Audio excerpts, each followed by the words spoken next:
Good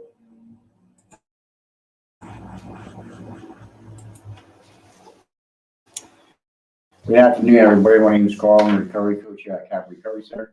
This is our all recovery meeting for the day.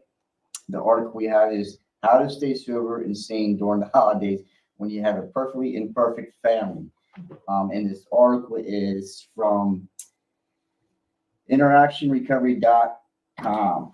So I'll start it off. Many of us look at Norman Rockwell's famous paintings of happy families during the holidays, painting like I'll be home for Christmas, and imagine that our gatherings will have the same festive glow.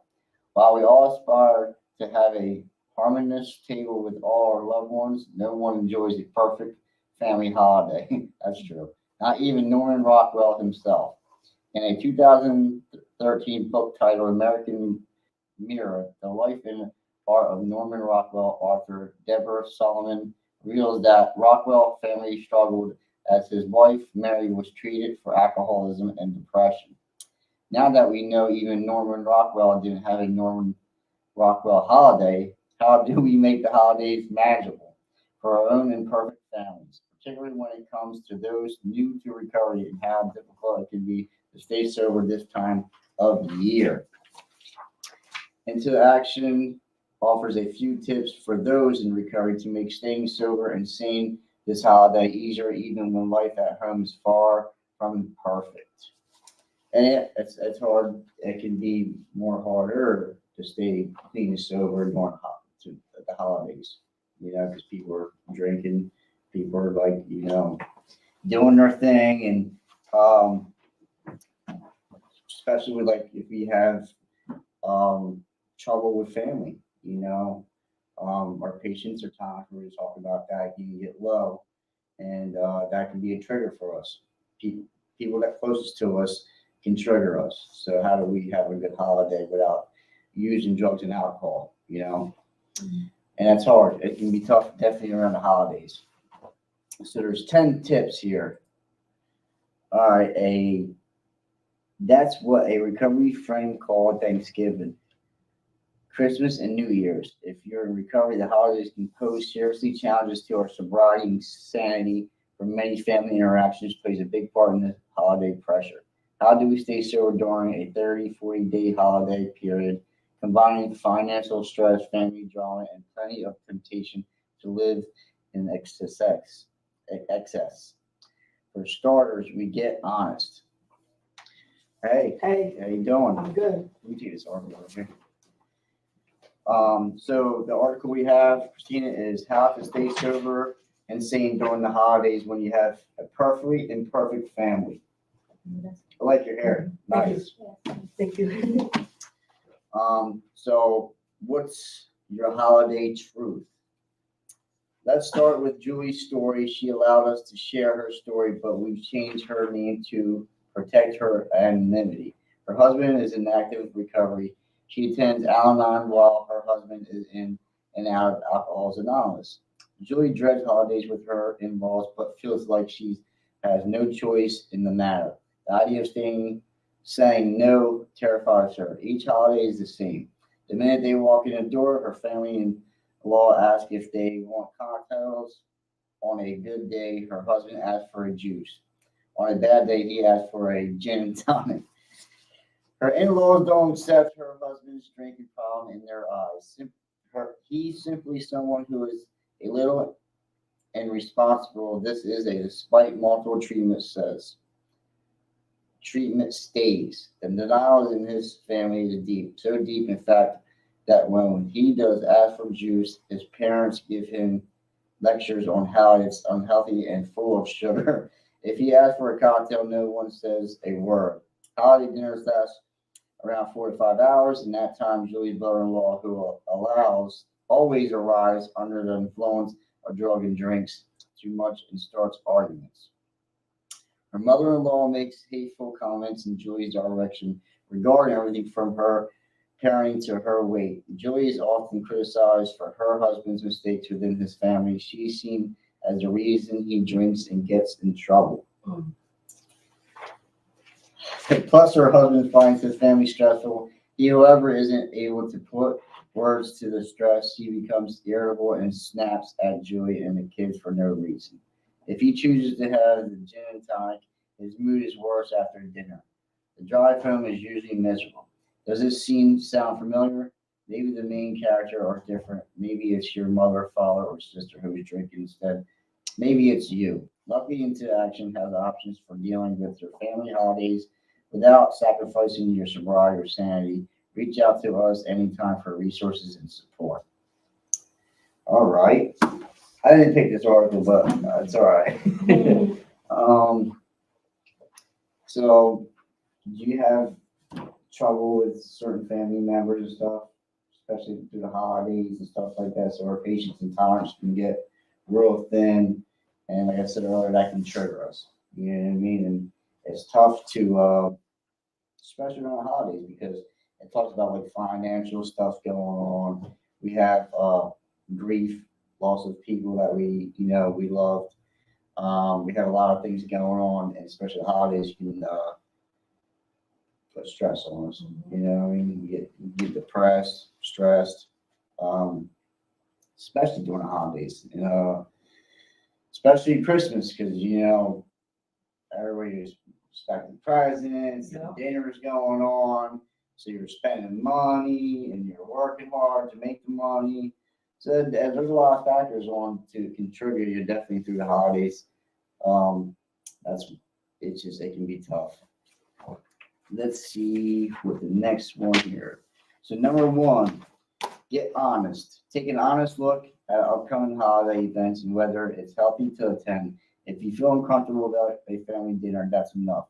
It's not to disloyal to have these feelings. Recovery needs to be the main priority. Consider how these family dinners played out in the past. Here are some clues: the family get together is risky for your recovery. You are dreading the day. That's like an indicator right there. If you're dreading the day, you begin to feel irritable and snap at your spouse or kids. You start to obsess. If you are an Al-Anon, you obsess about your family members. Drinking. If you are an AA or NA, you begin to obsess about your drug of choice. When you think of the holiday, you feel anything but relaxed. The idea sends you into a panic or makes you wary. Maybe you sleep more than usual. You find yourself pushing the day out of your mind. When it comes up, you look for something to take off the edge. Maybe you find yourself binging on internet browsing or simply ignoring phone calls from your family members.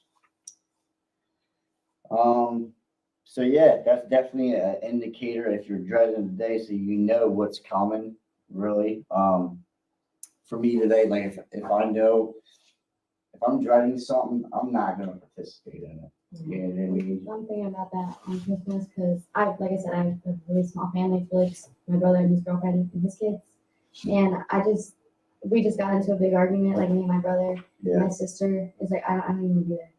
Like, So you're definitely in that spot of dreading the day. yeah. And you don't have to, I mean, you can do a short stay, Yeah. Yeah. hi and goodbye or something, or it's sad, it sucks, but like if you stay there and then, then it's gonna be maybe an argument, then it might trigger you to do something else. So it's like you gotta know when to hold and when to fold. You know what I mean?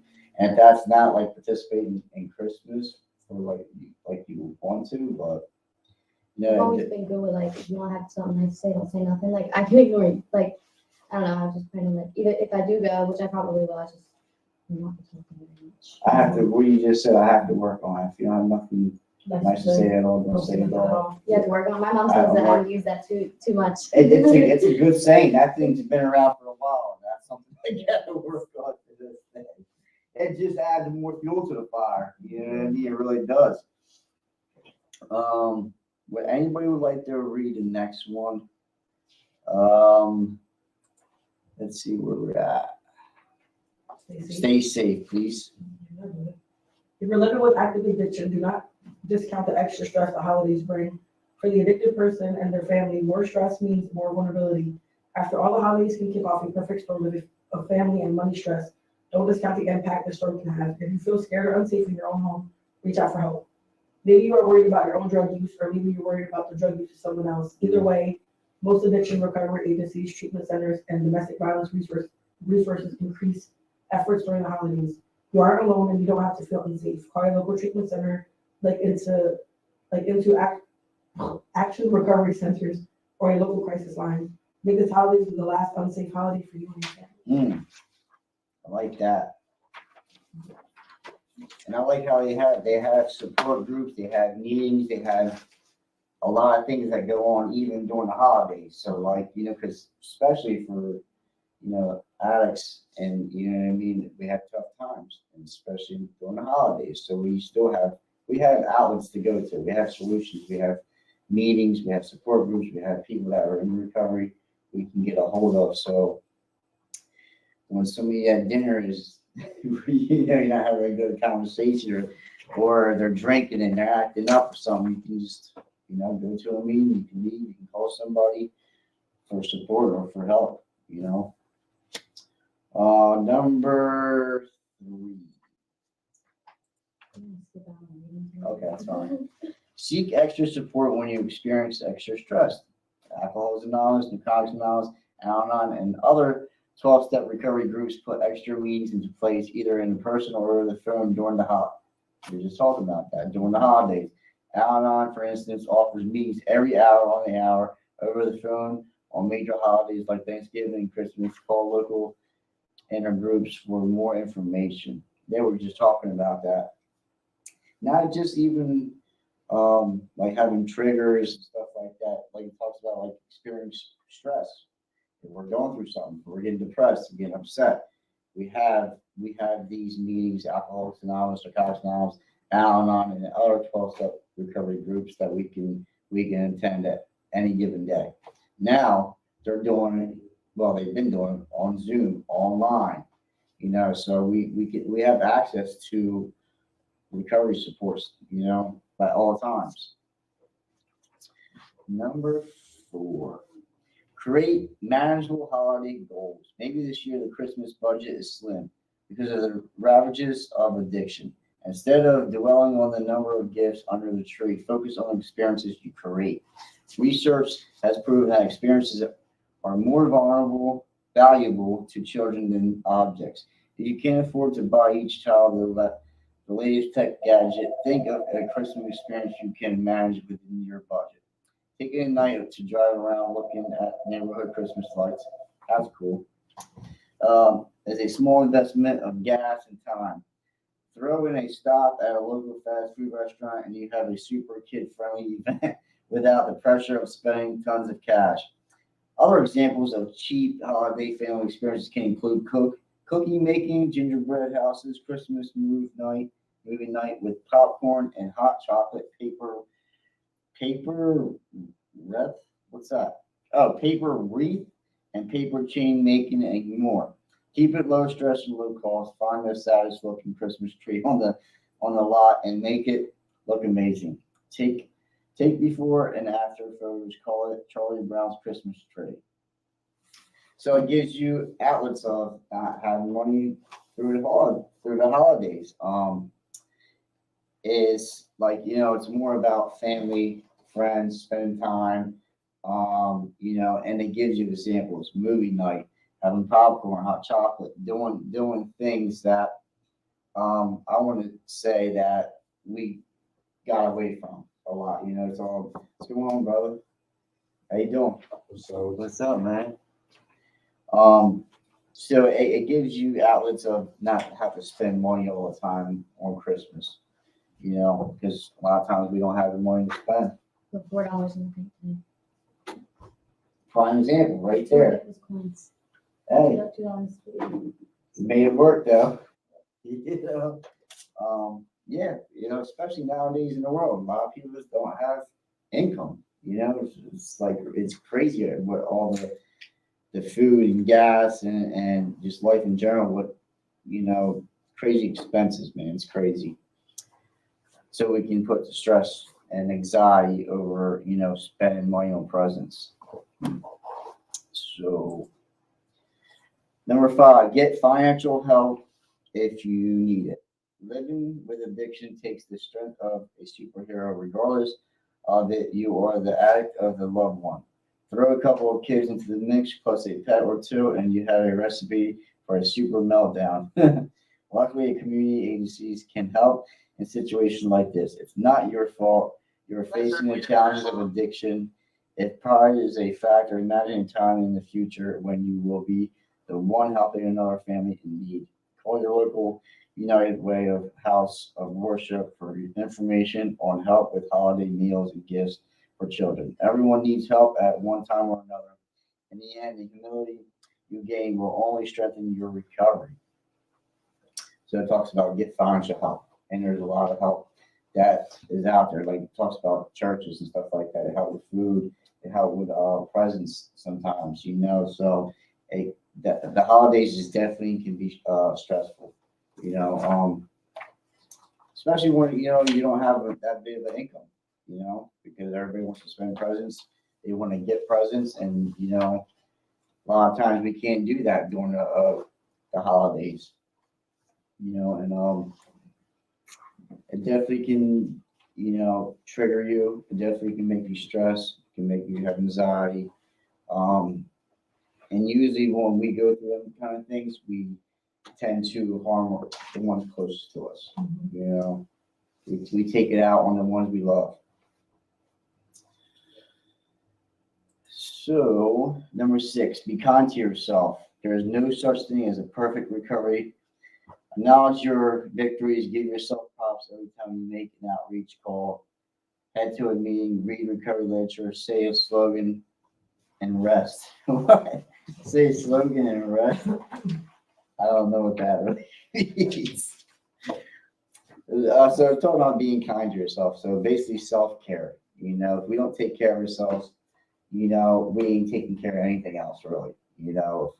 I've learned like set aside some time for myself, where that looks like. You know what I mean? I like fishing. That's one of my hobbies. I like fishing, like outdoors. So I like to do stuff like that to take care of myself and to be kind to myself. Is there anything that you do for self-care or take care of yourself? Yeah, sometimes like I like to read sometimes. So I go get like a pedicure or I go get my nails done all the Yeah, time. that's A self-care. massage, like Yeah. stuff like that. Like it's cool. Yep. That's always good to treat yourself. You know what I mean? I always do. Yeah. All right. Number 7, stay connected to other recovery folks. Don't expect your family to instantly offer you the support you need. When the holidays get busy, it's tempting to skip meetings, counseling appointments, and outreach calls. Stay connected to recovery even if it's less than normal. Look to the people you trust who will stand by your recovery program. If you know the holiday is going to be difficult, attend a meeting the night before. Schedule a call with your sponsor on the morning of the holiday. Take a breather from the party and make an outreach call during the event. Schedule coffee with a recovery friend or make a counseling appointment the day after the holiday. Many local recovery clubs have meeting marathons during the holidays. Meetings are scheduled every hour on the hour. Use the phone meetings if attending face-to-face isn't a possibility. Put in an earbud and listen to a meeting. Tell family you're listening to a game or a podcast. Visit Al-Anon Holiday link for details on the Al-Anon phone bridge. So it's basically saying stay connected like at all times. You know what I mean? You always I gotta keep my recovery first, even during the holidays.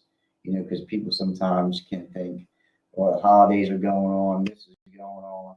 We can put our recovery on the back burner. You know what I mean? When we put our recovery on the back burner, that's the first thing we'll lose. So it's always saying stay connected, and we're preparing ourselves for the holidays. So we know like if we're going to have a tough time, or there's going to might be issues at family dinners and gatherings and stuff like that. So we have things in plan to call our sponsors, to call another recovering addict, go to a meeting and talks about. So there's always, you can always result back to recovery and recovery support and people in our network that we can trust. We'll go to number 8. Don't be too hard on yourself. Maybe it's easier to go to the holiday dinner rather than make waves by turning down the invite. In this case, put things into place to make the situation as easy as possible. How can you ease the stress on yourself? If you go and can you set a time limit? Can you invite a recovery friend or two? One newly recovering alcoholic wrote AA slogans on an index card and kept them in their purse. Check that out. When she needed a break, she locked the bathroom door and took 5 minutes to get quiet and read a slogan. Plan some self-care for after the event. Make a new holiday tradition by scheduling a massage for the day after. You're talking about massages and stuff like that. That's funny. Like I go back to like saying the serenity prayer. You know, like when things go on, she talks about like going to the bathroom and saying slogans and stuff. So like we can start our day over at any given moment. So I could be okay with myself and okay with everything around me, even if it's chaos. You know what I mean? I can, say the serenity prayer. I can tune things out, and sometimes it talk a little bit about like not even participating in some things. If we know if it's going to be chaos, if it's going to be no good to our spirit, and it's going to be an issue or a fight or a trigger, sometimes we just can't show up. And that's okay too. It might suck, but like I don't have to put myself through that stress and maybe, end up relapsing because I'm so, aggravated or stressed out or triggered. I'd rather not participate in. I have a choice to, show up for the holidays, or I have a choice not to. I choose not to put myself through stress and aggravation, and I'm not willing to do it today. It just ends up not good. Never it does. So number 9, have an exit strategy. I hear about this a lot. Have an exit plan. You always can say, I have to go, or, you don't even have to explain yourself. If something came up, you know what I mean? I just gotta go. Is 2 hours your limit? Does 3 hours with your mother leave you craving a drink? Get quiet, ask your higher power for some guidance on the perfect time limit. Once you have it, lean on it. No one needs to know the real reason you're leaving early. Saying you're feeling unwell isn't an untruth. It's okay to put your recovery first, stay a little vague, and take care of yourself. Yeah, we're just talking about it. We don't have to explain ourselves. Like we have an urge or we have a trigger or we're just not feeling it. Just, I don't care, lie. Really, I gotta go, or you're, just aggravating me. Be honest with me, and I gotta leave. Yeah, and I have a time limit. Mine is 30 minutes to an hour. Yeah. Stay with them 30 minutes to an hour. And you can't feel bad about that. It's just at this time and point in recovery, this is what it's gotta be. Like I tell my mom sometimes, like even my girlfriend, like, you're aggravating me, you're frustrating me. It's like, and I gotta, be honest about it. Sometimes I can get overly too honest when I'm brutally honest about it, but I just don't want to cause harm because I know how I am. I can be slick in the mouth, so it's just like I gotta have an exit plan. Not just even like during the holidays, even like I know I have low patience for certain type of people or certain people. I have to hi and goodbye, and I have to exit out, so you always gotta have an exit plan. I like that. I always have an exit plan. And the last one here is number 10. It says take responsibility. Take responsibility for your own holiday. So many of us have spent years pleasing others only to drive ourselves deeper in addiction. Make this holiday different. Put you first. It may surprise you, but how fun the holidays can be once you remove some of the stressors. So it just hit me a little bit. Like I'm trying to think of my holidays and stuff like that in my life when I was in active addiction and how my life it is when I'm being sober today. It's like my life was in the holidays were revolved around drugs. That's all it was.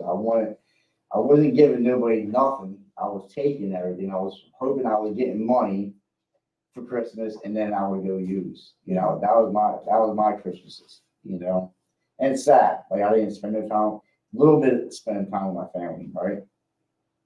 Just to get what I needed and then leave. And it's just like not like that today. I like being clean. I like being sober. I like, giving people things, instead of just taking, very selfish in active addiction, very selfish. I wasn't showing up for my family, my friends. I wasn't, just not a good person.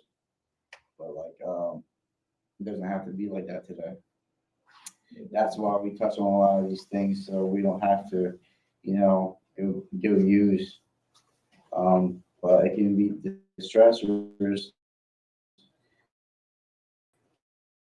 definitely can be tough during the holidays.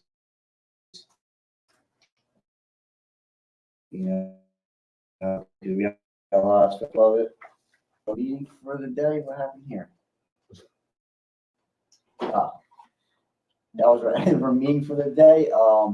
If I'll see you guys before Christmas, Merry Christmas, Happy Holidays, Merry Christmas. and I will see you next time.